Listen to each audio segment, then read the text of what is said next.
कालू कौवा हर समय झूठ बोलता रहता था। मुझे मजा नहीं आ रहा है क्योंकि सुबह से अब तक मैंने एक बार भी झूठ नहीं बोला है। मुझे झूठ बोलना है। मैं किसी पक्षी के पास जाता हूँ और उससे झूठ बोलता हूँ। फिर कालू कौवा किसी पक्षी के पास झूठ बोलने के लिए चला जाता है। मीनू चिड़िया गजब हो गया।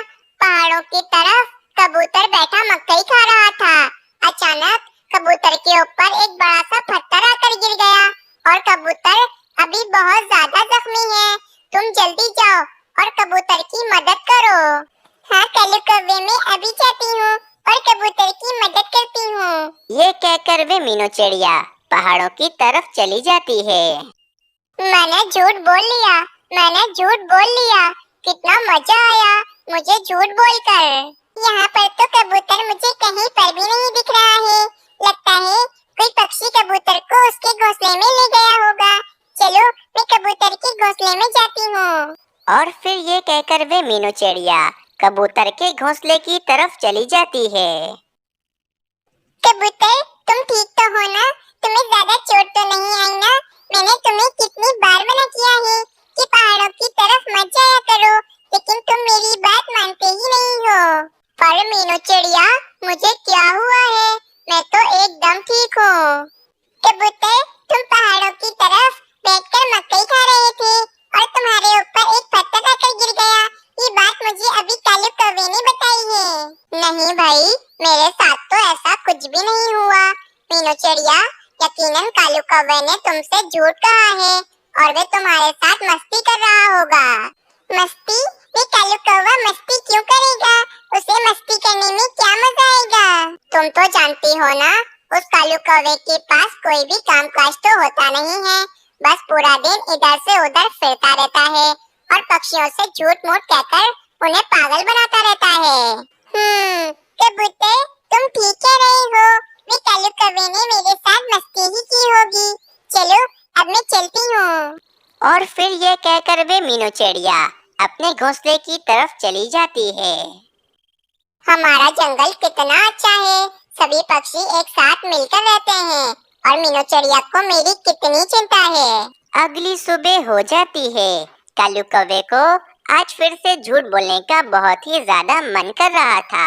वे कालू कौवा कहता है, सुबह हो गई है। नई सुबह के साथ मुझे कोई नया झूठ बोलना पड़ेगा, वरना मेरा पूरा दिन ऐसा ही जाएगा। अगर मैं झूठ नहीं बोलूँगा तो मुझे तो बिल्कुल भी मजा नहीं आएगा। कालू कौवे को झूठ बोलने की ऐसी आदत पड़ गई थी कि जब तक कालू कौवा झूठ ना बोले उसे सुकून नहीं मिलता था। फिर वह कालू कौवा पहाड़ों की तरफ चला जाता है। आज तो मैं ऐसा झूठ बोलूँगा कि सभी पक्षी पागल बन जाएंगे और मुझे बहुत ही मजा आएगा। ये कहकर वे कालू कौवा जोर जोर से चीखने लगता है और पक्षियों को मदद के लिए बुलाने लगता है। कोई मेरी मदद करो, कोई मुझे बचाओ, मुझे खूंखार चील ने पकड़ लिया है। पक्षियों मेरी मदद करो, जल्दी आओ तुम सब यहाँ पर। कालू कौवे की चीखने की आवाजें जंगल में पक्षी सुन लेते हैं और मीनू चिड़िया कहती है, ये तो कालू कौवे की आवाज लगती है। लगता है कालू कौवा किसी बड़ी मुश्किल में फंस गया है। मुझे जाकर कालू कौवे की मदद करनी चाहिए। फिर जंगल के सभी पक्षी मिलकर पहाड़ों की तरफ कालू कौवे की मदद करने के लिए चले जाते हैं। जब सभी पक्षी कालू कौवे के पास उसकी मदद करने के लिए आते हैं तो देखते हैं वहाँ पर तो कोई भी चील नहीं होती। कालू कौवे, कहाँ गई वे चील जिसने तुम्हें पकड़ा हुआ था? कहाँ है वे चील? मैं तो झूठ बोल रहा था। मुझे किसी भी चील ने नहीं पकड़ा है। मैंने तुम सब पक्षियों को उल्लू बनाया। क्या कालू कौवे, तुम हमसे झूठ बोल रहे थे और हम सब पक्षियों को उल्लू बना रहे थे। चलो पक्षियों यहाँ से, बिना वजह हम इस कालू कौवे की मदद करने के लिए आए। फिर सभी पक्षी अपने अपने घोंसलों की तरफ चले जाते हैं। वाह भाई वाह, कितना ज्यादा मजा आया इन सभी पक्षियों को उल्लू बनाकर। अब कल भी मैं इसी तरह इन सभी पक्षियों को उल्लू बनाऊंगा। अगली सुबह हो जाती है। कालू कौवा आज फिर से पहाड़ों की तरफ आता है और जोर जोर से चीखने लगता है। मेरी मदद करो, कोई पक्षी मेरी मदद करो, इस जालिमबाज ने मुझे पकड़ लिया है। पक्षियों जल्दी आओ, मेरी मदद करो। आज फिर से कालू कौवे की चीखने की आवाजें सुनकर पक्षी बहुत ही ज्यादा चिंता में आ जाते हैं और सभी पक्षी कालू कौवे की मदद करने के लिए पहाड़ों की तरफ चले जाते हैं। कालू कौवे कहाँ है वे बाज जिसने तुम्हें पकड़ा हुआ था? पक्षियों, मैंने तुम सभी पक्षियों को आज दोबारा से उल्लू बनाया। मुझे किसी भी बाज ने नहीं पकड़ा था। कालू कौवे की ये बात सुनकर सभी पक्षी बहुत ज्यादा गुस्सा होते हैं, लेकिन वे कालू कौवे को कुछ नहीं बोलते और वे अपने अपने घोंसलों की तरफ चले जाते हैं। ये पक्षी कितने ज्यादा बेवकूफ हैं। मैं इनको रोज बेवकूफ बनाता हूँ और ये रोज मेरी मदद करने के लिए आ जाते हैं। इन पक्षियों को तो मैं रोज इसी तरह उल्लू बनाता रहूंगा। मीनू चिड़िया, इस कालू कौवे की झूठ बोलने की आदत तो कुछ ज्यादा ही बढ़ गई है। ये कालू कौवे को किसी दिन अपने झूठ बोलने की सजा मिलेगी। हाँ ना, ये कालू कौवा रोजाना हम सब पक्षियों को बेवकूफ बनाता है। अगर हमें इस कालू कौवे की चिंता न होती तो हम कभी भी इसकी मदद को ना जाते। लेकिन अगर इस कालू कौवे ने अपनी झूठ बोलने की आदत ना छोड़ी तो किसी दिन इसे झूठ बोलने की सजा जरूर मिलेगी। अगली सुबह हो जाती है। आज फिर से कालू कौवा पहाड़ों की तरफ आ जाता है। चलो भाई, मैं जोर जोर से चीखता हूँ और सभी पक्षियों को यहाँ पर बुलाकर बेवकूफ बनाता हूँ और सभी पक्षियों का मजाक उड़ाता हूँ। कालू कौवा इतना कहता ही है कि वहाँ से एक चील गुजर रही होती है। वे चील काफी ही दिनों की भूखी थी। उस चील की नजर कालू कौवे पर पड़ती है तो वे चील कहती है, वैसे तो मैं कौवों का मांस खाती नहीं हूँ, लेकिन मुझे बहुत जोरों से भूख लग रही है। मुझे मजबूरी में इस काले कौवे का मांस खाना ही पड़ेगा। चील फौरन कालू कौवे के पास जाती है और कालू कौवे को झट से दबोच लेती है। कालू कौवा तो बहुत ज्यादा डर जाता है।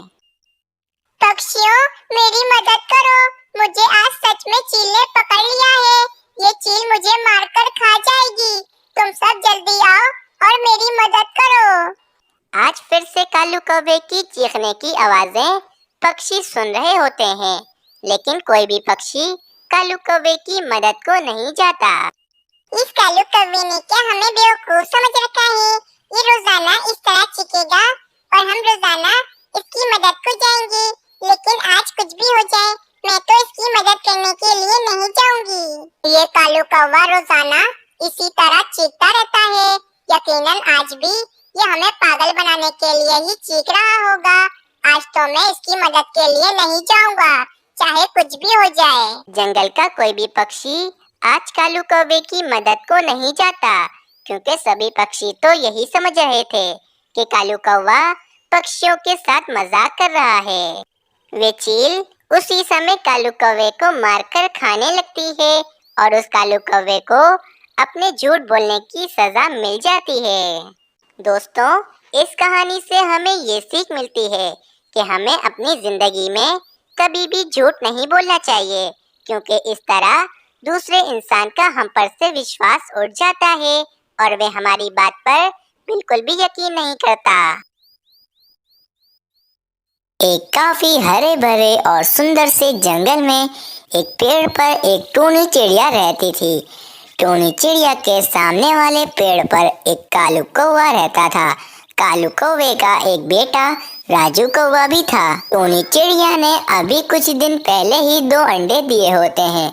टूनी चिड़िया उन दोनों अंडों का अपने से ज्यादा ख्याल रखती थी। चलो, मुझे दाना ढूंढने जाना है। जब तक मैं कौवे भैया को जाकर कह देती हूँ कि वे मेरे अंडों का ध्यान रखें। फिर टूनी चिड़िया कालू कौवे के पास जाती है।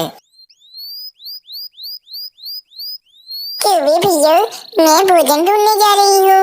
आप मेरे अंडों का जब तक ध्यान रखिएगा। मैं आपके और आपके बेटे राजू कौवे के लिए भी भोजन तलाश कर लाऊंगी। बस जब तक आप मेरे अंडों का अच्छे से ध्यान रखना। हाँ हाँ टोनी चिड़िया, तुम जाओ, मैं तुम्हारे अंडों का अच्छे से ध्यान रखूंगा, लेकिन हाँ, मेरे लिए भी भोजन ढूंढ कर लाना। ऐसा मत करना कि तुम अपने लिए ही भोजन ले आओ और मेरे लिए भोजन लाना ही भूल जाओ। नहीं कभी भैया, मैंने इससे पहले आपके साथ ऐसा किया है जो मैं आज करूंगी। आप चिंता मत कीजिए, मैं आपके लिए भी भोजन ढूंढ कर लाऊंगी। इतना कहकर वे टूनी चिड़िया भोजन की तलाश में चली जाती है। फिर टूनी चिड़िया के जाते ही टूनी चिड़िया के घोंसलों में जो 2 अंडे रखे हुए होते हैं, वे दोनों काफी जोर जोर से हिलने लगते हैं और ये सब कुछ वे कालू कौवा भी देख रहा होता है।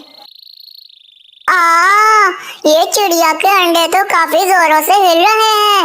इसका मतलब चिड़िया के बच्चे बाहर आने ही वाले हैं।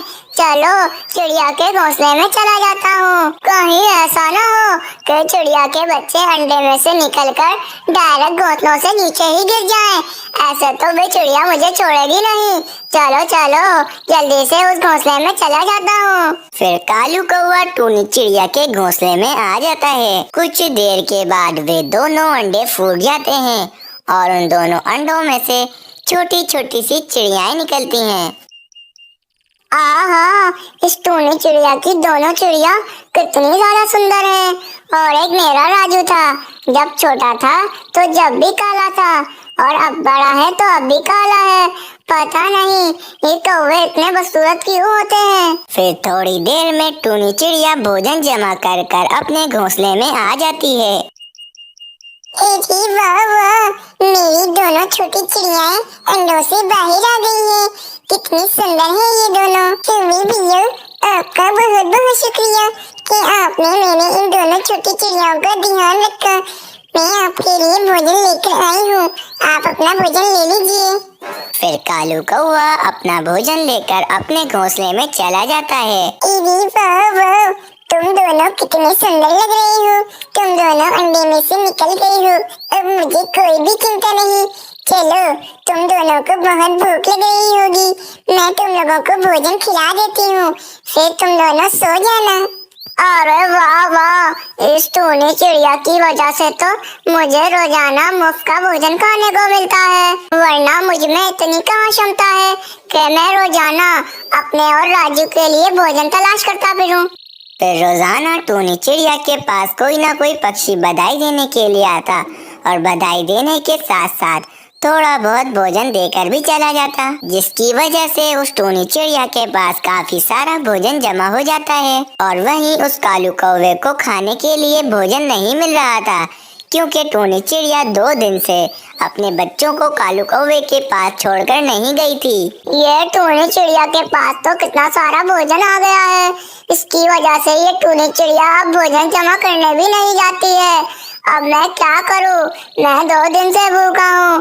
चलो चिड़िया बहन के पास जाता हूँ और उनसे ही थोड़ा बहुत भोजन मांग कर खा लेता हूँ। फिर कालू कौवा टूनी चिड़िया के पास जाता है। देखो टूनी चिड़िया, साफ सीधी सी बात है, तुम रोजाना अपने बच्चों को मेरे भरोसे छोड़कर जाती थी और उसके बदले में तुम मुझे भोजन भी दिया करती थी, लेकिन आजकल तो तुम भोजन जमा करने जा ही नहीं रही हो। टूनी भैया, आप दोनों 2 दिन से भूखे हैं और आपने मुझे बताया भी नहीं। अगर आप लोग मुझसे कल ही भोजन मांग लेते तो मैं आप लोगों को दे देती। आप लोग चिंता मत कीजिए, मैं आपको थोड़ा सा भोजन दे देती हूँ, फिर आप और आपका राजू आराम से मिलकर भोजन खा लीजिएगा। फिर कुछ दिन ऐसे ही बीत जाते हैं। फिर एक दिन काफी तेज बारिश होना शुरू हो जाती है और वहीं वे टूनी चिड़िया और उसकी दोनों छोटी चिड़ियाएं वे तीनों बारिश में भीग रही होती हैं, लेकिन टूनी चिड़िया के पास बारिश से बचने के लिए कोई भी जगह नहीं होती है। ये क्या हो गया? इतनी तेज बारिश शुरू हो गई। मेरी दोनों छोटी चिड़ियाएं भी बारिश में भीग रही हैं। अगर ज्यादा देर बारिश होती रही तो मेरी दोनों छोटी चिड़ियाएं बीमार हो जाएंगी। मुझे जल्दी कुछ करना पड़ेगा। अरे ये बारिश कितनी तेज हो रही है, मुझे तो बहुत सर्दी लग रही है। अरे मैं क्या करूं? ये टूनी चिड़िया तो बारिश में भीग रही है, जरूर ये कुछ ना कुछ करेगी। ये बहुत मेहनती है। ये टूनी चिड़िया बारिश से बचने के लिए कोई ना कोई तो घोंसला बनाएगी जिसमें ये बारिश के दिन काट सके। मैं भी इस टूनी चिड़िया के साथ उसी घोंसले में रह लूंगा। कालू कौवा टूनी चिड़िया के आश्रय पे बैठा होता है और वहीं वे टूनी चिड़िया बहुत ही ज्यादा चिंतित हो जाती है। ये बारिश तो और बढ़ती ही जा रही है और सर्दी भी कितनी हो रही है। मेरी दोनों छोटी चिड़ियाँ तो बीमार हो ही जाएंगी। मुझे कुछ ना कुछ करना ही पड़ेगा अब। फिर टूनी चिड़िया बारिश से बचने के लिए कुछ न कुछ ढूंढने के लिए चली जाती है। फिर टूनी चिड़िया बारिश से बचने के लिए कोई न कोई जगह तलाश कर रही होती है। तो टूनी चिड़िया को सामने ही जमीन पर एक छाता पड़ा हुआ दिखता है। टूनी चिड़िया झट से उस छाते के पास आ जाती है। वाह भाई वाह, ये चीज तो बहुत ही जबरदस्त है। इसको अगर मैं अपने घोंसले के ऊपर लगा लूं तो हम बारिश से बच सकते हैं। चलो जल्दी से इसको अपने घोंसले में ले जाती हूँ। फिर टूनी चिड़िया उस छाते को अपने साथ घोंसले में ले जाती है।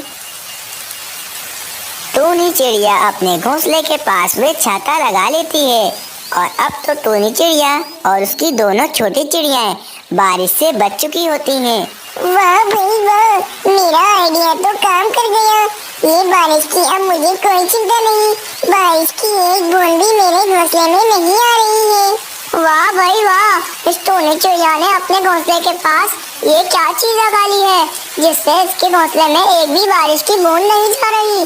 चलो इस टूनी चिड़िया के पास जाता हूँ। फिर कालू कौवा टूनी चिड़िया के पास जाता है।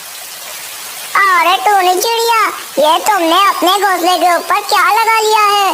ये तो बहुत ही जबरदस्त चीज है। अब तो तुम्हारे घोंसले में एक भी बारिश की बूंद नहीं आ रही है। टूनी चिड़िया, तुम मुझे और मेरे राजू को अपने घोंसले में जगह दे दो जब तक के बारिश नहीं रुक जाती। हम दोनों को बहुत सर्दी लग रही है। कभी भैया, ये मुझे रास्ते से ही मिल गया था, इसीलिए इसको मैंने अपने घोंसले के साथ लगा लिया है। अब मैं सुकून से अपने घोंसले में आराम कर रही हूँ। क्योंकि भैया, साफ सी बात है, मेरे घोंसले में इतनी जगह नहीं है कि मैं आपको और आपके राजू को जगह दे दूँ। आप एक काम कीजिए, आप जाकर ढूंढिए, क्या पता आपको भी बारिश से बचने के लिए कोई न कोई चीज मिल जाए। फिर कालू कौवा उदास होकर अपने घोंसले में आ जाता है। खाने के लिए तो भोजन खत्म हो गया है। लगता है मुझे भोजन जमा करने के लिए जाना पड़ेगा। अरे तुम दोनों यही रहना, मैं जरा अभी भोजन ढूंढ कर आती हूँ। तुम लोग कहीं पर भी मत जाना। फिर टूनी चिड़िया भोजन की तलाश में चली जाती है और वहीं वे कालू कौवा भी टूनी चिड़िया को जाता हुआ देख लेता है। चलो, ये टूनी चिड़िया तो कहीं पर चली गई। चलो, इसने अपने घोंसले में जो चीज लगाई है इसको निकाल कर अपने घोंसले में लगा लेता हूँ। फिर मैं भी बारिश से बच सकूंगा। फिर जब ये आएगी तो देखा जाएगा। फिर कालू कौवा वे छाता अपने घोंसले में लगा लेता है और खुद आराम से अपने घोंसले में बैठा हुआ होता है। फिर जब टूनी चिड़िया अपने घोंसले में वापस आती है तो टूनी चिड़िया देखती है कि उसकी दोनों छोटी चिड़ियाएं बारिश में भीग रही होती हैं।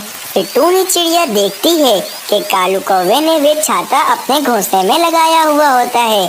तो टूनी चिड़िया उस कालू कौवे के पास जाती है।